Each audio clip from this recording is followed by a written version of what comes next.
Всем привет! Вы на канале Планета Земля, и сегодня мы открываем новую рубрику про наших любимых питомцев, а точнее про их породы. Сибирские кошечки и волк-особы, хаски и сфинксы. Про всех мы узнаем поподробнее. Ну а начнем мы с предыстории возникновения лучшего друга человека – собаки. Как, когда и почему люди начали выводить разные породы собак, и зачем им это было надо? Но обо всем по порядку. Поехали! Собаки – самые близкие соседи человека по планете. Человек издавна уделяет им огромное внимание. Существует колоссальное количество книг, программ, фильмов, других источников информации. Мало того, есть целая наука о собаках – кинология, от греческих слов «кинос» – собака и «логос» – наука. Собаки сыграли в жизни людей огромную роль, возможно, даже одной из решающих ролей. И тем не менее, многие вопросы, связанные с собаками, еще не решены или решены совсем недавно, да и то лишь частично. Один из таких вопросов – происхождение собаки, то есть кто был ее дикий предок. Нельзя сказать, что людей это не интересовало. Еще великий греческий ученый Аристотель, живший почти 2500 лет назад, описывая собак Древней Греции, уделил внимание вопросу их происхождения. По Аристотелю выходило, что среди предков собак были даже тигры. Потом тигров из предков собак исключили. Но гиены, лисы, койоты, волки и шакалы остались. Постепенно из предполагаемых предков собак исключили и всех прочих зверей, кроме волков и шакалов. Зато мнение, что собаки произошли от волков и шакалов, держалось очень долго. И неудивительно. Огромное разнообразие пород собак, величина и внешность, нрав и характер – все говорит о том, что у этих животных должно быть несколько предков. Столь разнообразные породы не могли произойти лишь от волков. Волки во всем мире слишком похожи друг на друга. И имея столь однородный исходный материал, как говорят ученые, невозможно создать такое многообразие пород. Поэтому считали, что среди предков собак были и шакалы, которые, если и не отличаются разнообразием, все-таки не такие уж однотипные, как волки. Действительно, сейчас известно около 400 пород собак. На Земле немного найдется животных, принадлежащих к одному виду, но в то же время таких разнообразных, так не похожих друг на друга. Трудно поверить, что маленькая, длиною в 15 сантиметров мексиканская чихуахуа, а огромная, чуть ли не 1,5-метровой длины борзая, одна длиннее другой почти в 15 раз, близкие родственники. Или, например, крошечная, весящая полкило собачка той-терьер и 80-килограммовый сенбернар, один тяжелее другого в 160 раз. Массивный боксер и тоненькая левретка, коротконогие таксы и великаны-доги. Что между ними общего? Короче говоря, собаки настолько разнообразны, что ученые не могли допустить мысли о происхождении их от одного предка. Разнообразие пород ввело в заблуждение даже великого натуралиста Чарльза Дарвина. А ведь помимо чисто внешних признаков имеются и другие. Например, кости собак, которые находили при раскопках в Европе, больше похожи на кости шакалов, нежели на кости волков. Но почему же все-таки волк, а не шакал? Известный американский ученый, один из крупнейших в мире специалистов по псовым, Джон Пол Скотт, провел исследования, благодаря которым установил, что из 90 основных черт поведения собак более 70 имеются и у волков. У шакалов же общих с собаками черт гораздо меньше. В частности, вой и лай собак и волков очень схожи. То, что собаки лают чаще, свойство неприродное, а приобретенное с помощью людей. А вой и лай собак и шакалов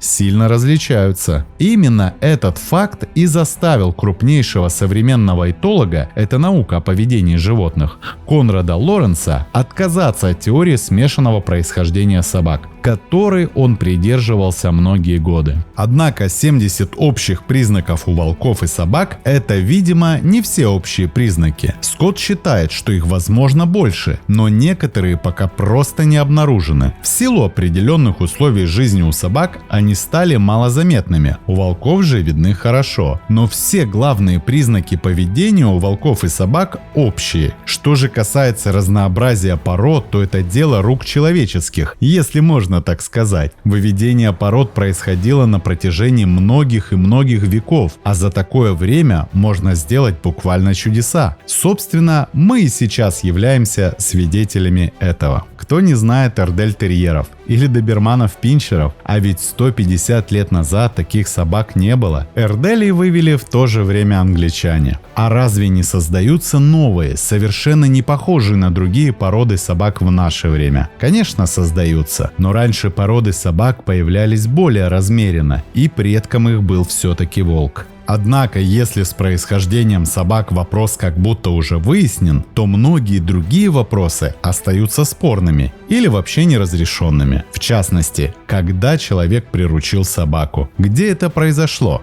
и как это было. Известно, что огромный материал для изучения далекого прошлого дают раскопки. Археологи находят предметы быта или части этих предметов, оружие и орудия труда, раскапывают целые города и воссоздают быт людей, некогда живших на земле. Среди раскопок были и кости собак. Кажется, чего проще – определить возраст собачьих костей. И станет ясно, столько-то тысяч лет назад собака уже жила рядом с человеком. Однако, где гарантия, что найденные кости – это кости именно прирученной собаки, а не убитого и съеденного волка или шакала? Ведь древний человек не брезговал и этими животными, когда других не удавалось добыть. Но вот ученые стали обращать внимание, что до какого-то времени все кости крупных животных, в том числе и кости собак, были раздроблены или расщеплены. Первобытный человек поедал не только мясо убитых животных, но и их костный мозг. Однако среди раздробленных костей стали находить и целые. Быстро определили, что это кости собак. Значит, можно предположить, что в какой-то период собак перестали убивать ради мяса. Предположение подтвердилось и таким открытием. На костях некоторых животных можно было увидеть следы зубов и человека, и собаки. Видимо, человек уже начал подкармливать собаку, делиться с ней своей едой или давать ей остатки. Находки, проливающие свет на происхождение собак, имеют возраст до 10 тысяч лет. Отсюда, естественно, напрашивается вывод. Именно тогда и была приручена собака. В пользу такого вывода высказывается ряд ученых, подчеркивая, что именно в этот период произошло великое событие в истории человечества. Были изобретены лук и стрелы. Теперь человек начал чувствовать себя совсем иначе. Ему уже не надо было осторожно подкрадываться к чуткому зверю, чтобы оглушить его дубинкой. Не надо было ждать часами, чтобы подкараулить и схватить птицу. Не надо было зависеть от случайности, уповать на то, чтобы зверь попал в ловчую яму. Теперь люди могли бить зверя на расстоянии. Им легче стало обеспечивать племя едой. Но возникли другие трудности. Например, стало труднее находить зверей. Охота активизировалась, стала добычливее, а значит и зверей стало меньше. Или другое, раненое с большого расстояния животное могло скрыться в лесу, спрятаться в кустах или пещере, и человек терял его след. Вот тогда незаменимым помощником оказывалась собака. Она помогала отыскивать зверей. Очень логично и вполне убедительно. Человек приручил собаку для того, чтобы она помогала ему в охоте. Многие наблюдали, как спит собака. Очень чутко. А возможно, это качество будущей собаки послужило отправным моментом, который приблизил волка к человеку. А пока почему не предположить, что первый шаг на пути к человеку собака сделала благодаря своей чуткости? Может быть, даже правильнее сказать не первый шаг к человеку, а первые шаги навстречу друг другу сделали человек и собака. Ведь мы не знаем и этого. Собака ли пошла к человеку сама? Человек ли позвал собаку? Или они пошли навстречу друг другу? Человек далекого прошлого не был ни богатырем, ни великаном, как его иногда представляют себе. Жизнь не баловала нашего далекого предка. Он страдал от голода и холода. Его мучили различные кровососы и болезни. Неандертальцы редко доживали до 40-летнего возраста. И хоть владели топорами и дубинами, давно уже знали огонь, не чувствовали себя достаточно уверенно на земле. Да, человек уже успешно охотился на мамонтов и на шерстистых носорогов. Но могучие львы, пещерные медведи и саблезубые тигры были явно сильнее его. То же самое можно сказать и о кроманьонцах, людях, живших на нашей планете 40 тысяч лет назад. Они, конечно, были уже гораздо выше неандертальцев во многих отношениях. У них были и совершенные топоры, и дротики, и палицы. Затем у них появилось мощное оружие лук. Тем не менее, жизнь этих людей тоже была очень и очень нелегкой. Однако человек боялся не только хищников, он боялся многого. Мы не знаем, какие мысли роились в голове древнего человека, какие образы возникали, но знаем, что очень часто им владел страх, особенно по ночам. Первобытный человек боялся темноты не потому, что воображение рисовало ему каких-то злых духов, не потому, что он думал о злых силах, прячущихся во мраке. Тогда он, видимо, не имел представления ни о том, ни о другом. Просто исчезало привычное очертание окружающего мира и становилось страшно. Страх был очень силен, настолько силен,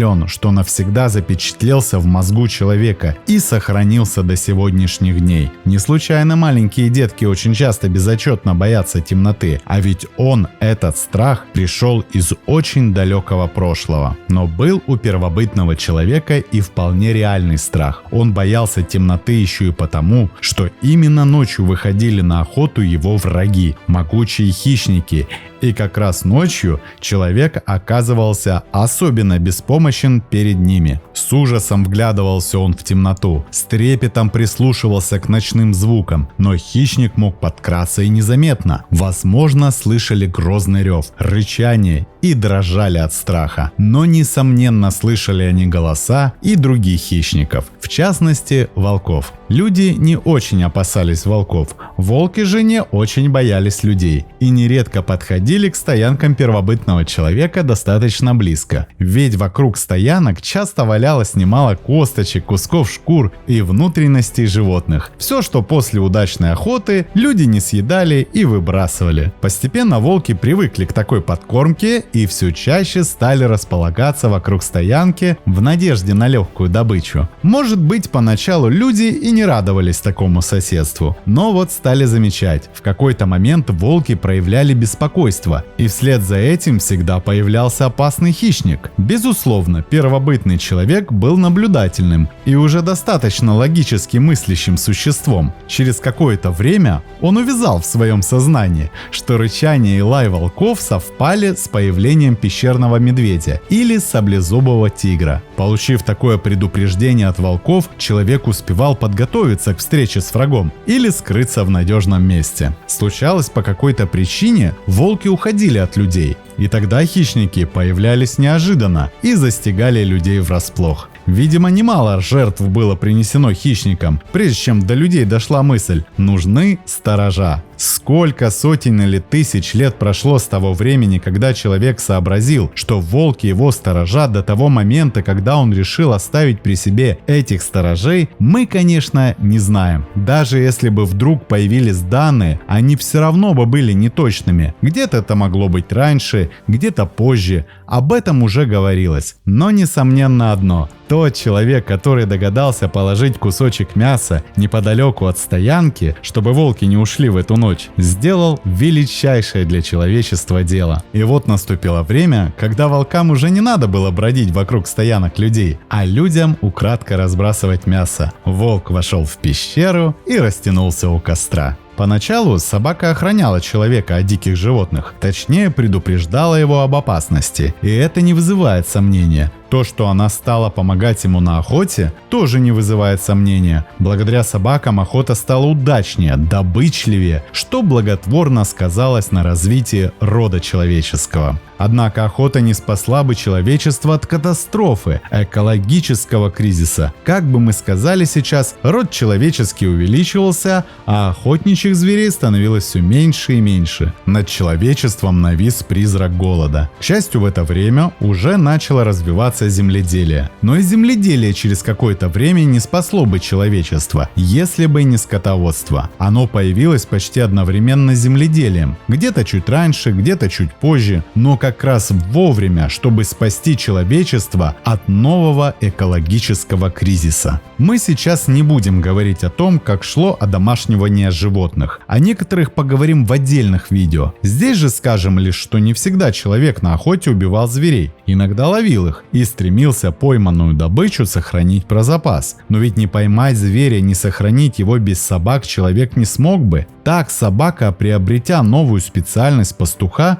в какой-то степени стала основоположником скотоводства. Так вполне могло быть. И одна из существующих сейчас гипотез относительно приручения собак именно такова. Сначала шло взаимное ознакомление, возникало доверие, отдельные животные приручались, а затем и одомашнивались. Однако, как все-таки было окончательно преодолено недоверие между людьми и волками, гипотеза объяснить не может. Это вам не овечка или коровка, это все-таки волк, которого всегда в лес тянет. И еще одно. Не все ученые убеждены в том, что волку было выгоднее получать еду от человека, чем добывать ее самостоятельно. А человек тогда не мог еще догадаться, какие выгоды ему несет превращение дикого животного в домашнее. Но все могло быть проще и иначе. Возможно, дети отправились в этот день собирать хворост. Может быть, у них были какие-то другие дела, заставшие их покинуть стойбище. Но, наверное, ни хвороста они в этот день не принесли, ни других дел не сделали. Они вернулись домой с маленьким пушистым комочком. Что заставило их взять волчонка, мы никогда не узнаем. Как никогда не узнаем, действительно все это было так на самом деле. Но если допустить, что так могло бы быть, то можно допустить и другое. Детей тронула доверчивость волчонка. Его беспомощный вид и жалобный писк покорило то, что, едва оказавшись на руках, он сразу успокаивался, а опущенный на землю начинал пищать и скулить еще громче. И скулил до тех пор, пока его снова не брали на руки. Дети, очевидно, знали, что такое волк. Волчонок же, конечно, не знал, что такое люди. Не знал, в чьи руки он попал. И едва ли эти руки касались его, волчонок переставал скулить. Даже смешно посапывая, дремал на ручках у детей. Потом, только через много тысячелетий, ученые поймут и объяснят, почему волчонок перестал скулить на руках у человека. Почему, повзрослев, не только не убежал из стойбища, но и стал охранять его воем, лаем и рычанием, предупреждая о приближении врага. Потом, через много тысячелетий, ученые обратят внимание на то, что домашними животными становились лишь те, которые жили стаями или стадами. Волки жили стаями. Каждый член стаи был ее частью. Он заботился не только о себе, но и об остальных. И остальные заботились о нем. Осиротевшему волчонку нужна была стая. Но, потеряв мать, он потерял связь со стаей. И вот люди заменили ему волчью семью. Они стали как-то заботиться о волчонке. Во всяком случае, кормили его, согревали, разрешая спать около костра или в пещере. И подросший волчонок даже не сомневался, что на заботу стаи он должен ответить тоже заботой, по крайней мере предупреждать об опасности и быть готовым к сражению. Наконец, существует еще одна гипотеза, объясняющая появление волков среди людей. Впрочем, гипотез много, но мы остановимся еще на одной. По этой гипотезе появление волков в стане людей объясняется любительством. Некоторые ученые предполагают, что отдельных пойманных на охоте животных, главным образом молодняк, люди приносили в пещеры и оставляли для забавы. Молодые животные быстро привыкали к людям, участвовали в играх детей, возникала дружба между человеком и зверем, которая могла перерасти в серьезную привязанность. Но так или иначе, волк поселился среди людей. Появление первых волчат, очевидно, не изменило уклад жизни людей. Однако присутствие нескольких уже подросших, а тем более взрослых волков, должно было заставить людей принять серьезное решение. Естественно, было бы прогнать волков или перебить их, ведь волк иждивенец, который требует много мяса, а мясо надо добывать на охоте. Охотиться же человеку тогда было очень нелегко. Тем не менее, человек не перебил зверей и не прогнал их от себя. Трудно сказать, почему он этого не сделал. Может быть, наблюдая за поведением первого своего питомца, люди уже поняли выгоду от присутствия рядом чуткого зверя. А может, не поняли,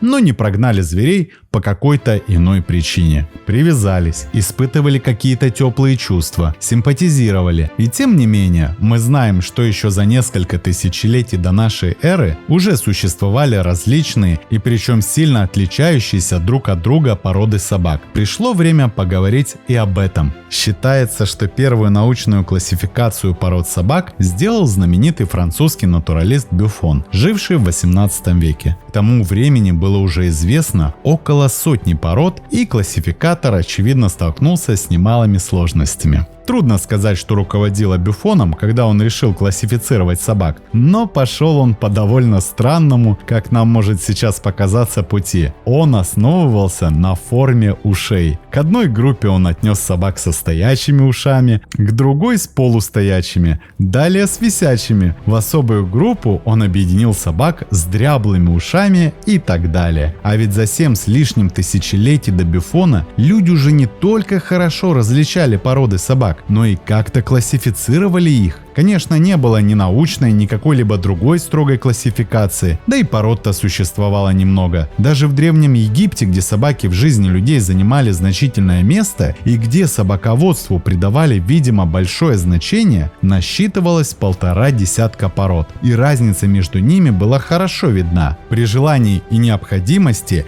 их легко можно было классифицировать отнюдь не по форме ушей, а по более существенным признакам или по той роли, которую отводили собакам люди. О жизни Древнего Египта мы знаем по различным источникам, в частности по изображениям, которые делали египтяне на гробницах и других памятниках. Именно эти изображения дают нам достаточно полное и достаточно точное представление о бытии и нравах, общественной жизни и занятиях древних жителей долины Нила. И именно благодаря этим изображениям мы сейчас знаем, какие собаки имелись в Египте и какую роль они играли там. Мало того, благодаря изображениям ученые определили, что в Древнем Египте было по крайней мере до 15 пород собак. Причем повторение очень схожих собак на разных памятниках подтверждает, что это действительно были породы, а не случайные особи. Первое место на изображениях занимают охотничьи собаки. Сцены охоты древних египтян повторяются довольно часто. Изображения дают также возможность узнать не только о самих собаках, но и о том, какие были наиболее любимыми. Их с особой тщательностью изображали художники. Это египетские борзые или фараоновые собаки, длинноногие, поджарые, с острыми стоячими ушами. Борзых использовали в охоте на газелей. Собаки, как правило, были в ошейниках,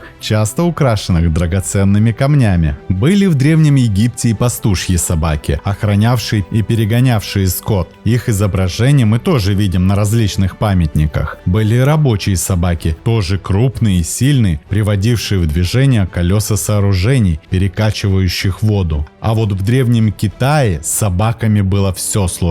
Останки собак были найдены в древнейших поселениях культур Яншао около 4000 лет до нашей эры. Останки собак, похожих на динго, были найдены в некоторых ранних захоронениях, раскопанных в Северном Китае. Тесты на костях собак эпохи неолита показывают сходство между собаками той эпохи и современными японскими собаками, особенно сиба-ину. Собакам с людьми в Китае повезло немного меньше, чем в других странах. Собаки наряду со свиньями составляли основной источник животного белка в Древнем Китае, и существовала даже профессия собачий мясник. И за исключением печени, каждая часть животного считалась съедобной, но не всех возможно употребляли в пищу. Были в Китае породы, с которыми охотились, и, конечно же, были особо привилегированные песики – пекинесы. Само название породы происходит от города Пекин.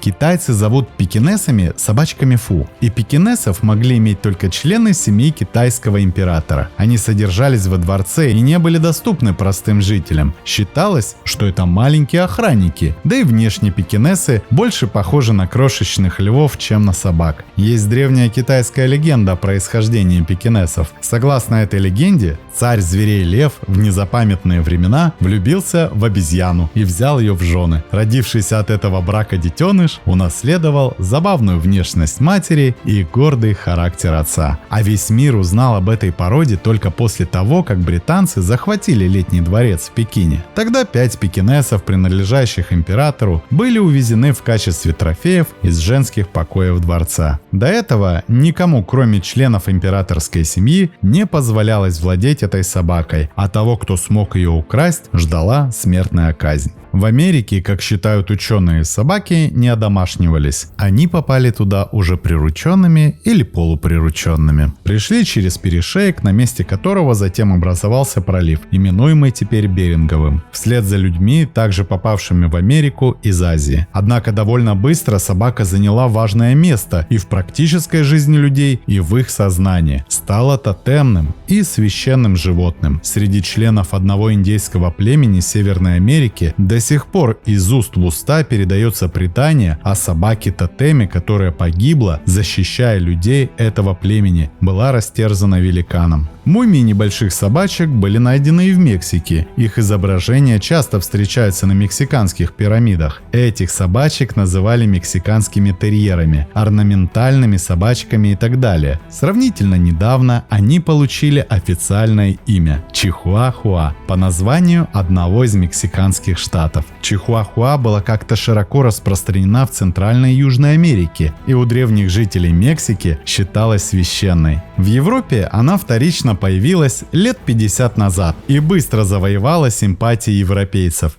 Еще бы, крошечная собачонка имеет отважное сердце и, несмотря на свою величину, не задумываясь, бросается на защиту хозяина, точно выполняя все его команды. И можно предположить, что именно это сочетание, крошечные размеры и огромная отвага, сообразительность и исполнительность побудила индейцев преклоняться перед ней и считать ее священной. В Римской империи собаки ставились тоже очень высоко, и их изображения были выбиты на монетах сицилийских городов. Особенно ценили римляне так называемых молосских собак, попавших сначала из Азии в Грецию, а затем в Рим. Существует несколько версий относительно того, как попали эти собаки в Европу. Одна из наиболее достоверных – привез их Александр Македонский, вернувшись из похода в Азию. Греческий историк Флавий Ариан, живший во II веке, в своем труде «Поход Александра» писал, что индийский царь Сапив среди множества богатых даров, преподнесенных Македонскому, подарил ему и 150 собак, удивительных по своей величине и силе. Собаки участвовали в сражениях рядом с воинами, а зачастую впереди них. Они были в боевых доспехах и специальных защищающих в бою шею и горло ошейниках с длинными шипами. Такие собаки сражались в войсках римлян и ассирийцев, а у Александра Македонского и Ганнибала имелись особые отряды или воинские подразделения собак. Участвовали собаки и в различных завоевательных походах. В частности, помогали испанцам покорять коренных жителей Америки, а затем помогали плантаторам отыскивать беглых рабов. Безусловно, это черные страницы в истории отношений людей и собак. Но разве были виноваты в этом собаки? Они лишь выполняли то, чему их научили. Но как бы человек ни старался выучить собак истреблять людей, он никогда не достигнет того, что это животное сделается таким же испорченным существом, как он сам. Можно продолжать рассказ о том, как люди ценили собак и как их использовали, как собака все больше и больше становилась нужна человеку, как расширялось ее поле деятельности, как совершенствовались породы и выводились новые, все более специализированные. И рассказ этот будет бесконечен, потому что значение собак в жизни людей тоже бесконечно. Со временем мы обязательно рассмотрим разные породы собак в отдельных видео. И главное все-таки то, что собака, по выражению известного зоолога Модеста Богданова, вывела человека в люди. Эту шутливую фразу, в которой заложена огромная истина, в несколько измененной форме любил повторять Иван Петрович Павлов. Проходили века, тысячелетия, человечество взрослело, умнело, развивалось, а рядом с человеком постоянно шел его самый первый, самый верный спутник и самый близкий сосед по планете – собака, которая, как однажды сказал замечательный украинский писатель Коцюбинский, за долгий срок жизни около человека собака приобрела нечто от человеческой души, которой так иногда не хватает некоторым людям. Преданная собака, смотрящая человеку в глаза, готовая помочь, готовая сделать все, что потребует от нее человек, даже если это и не захочется делать, даже если ей будет очень трудно, но она сделает все не колеблясь. И если бы собака могла говорить, она бы сказала, кто она, но и без ее слов хорошо известно, кто она. Преданный друг человека, доказавший это на протяжении многих тысячелетий, доказывающий это ежедневно, ежечасно и сейчас. Смотрим, слушаем, записываем, подписываемся. Не забываем ставить лайки и делиться этим видео с друзьями. Это очень помогает продвижению. С вами был канал Планета Земля.